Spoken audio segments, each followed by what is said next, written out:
నిర్మల్ జిల్లా కేంద్రంలోని చింతకుంటవాడు కాలనీలో శుక్రవారం మధ్యాహ్నం దొంగతనం జరిగింది. బాధితురాలి వివరాల ప్రకారం కలకత్తా రాష్ట్రానికి చెందిన కత్తునియా కవిత తన చెల్లెలతో కలిసి కాలనీలో అద్దెకు ఉంటున్నారు. స్థానికంగా ఓ దుకాణంలో ఉద్యోగం చేస్తున్నారు. రాత్రి 8 గంటలకు తన చెల్లెలు ఇంటి వద్దకు చేరుకోక ఇంటి తాళం పక్కల కొట్టి ఉండడంతో ఆమె తన అక్కకు సమాచారం అందించింది. బీరువా తెరిచి ఉండటంతో పోలీసులకు ఫిర్యాదు చేశారు. 3 తులాల బంగారం, 5 తులాల వెండి, 2,500 రూపాయల నగదు దోచుకెళ్లినట్లు బాధితురాలు తెలిపారు. పోలీసు క్లూస్ టీమ్ అక్కడికి రప్పించి పోలీసులు అధిక ఆధారాలను సేకరించారు.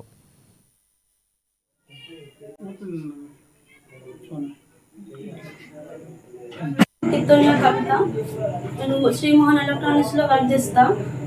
ఇక్కడ 3 నుంచి 4 తులాల వరకు బంగారం, 2500 క్యాష్, 5 తులాల వరకు వెండి. చింతకుంటవాడ కిషోర్ డాక్టర్ దగ్గర సందులో. ఎప్పుడు పోయింది? 2:30 వరకు అయితే బాగానే ఉంది. 2:30 తర్వాతనే లేదు. 8 o'clock కి సిస్టర్ వచ్చి చూసింది. డోర్ ఓపెన్ ఉంది. వెండి మొత్తం వెండి ఎంత పోయింది?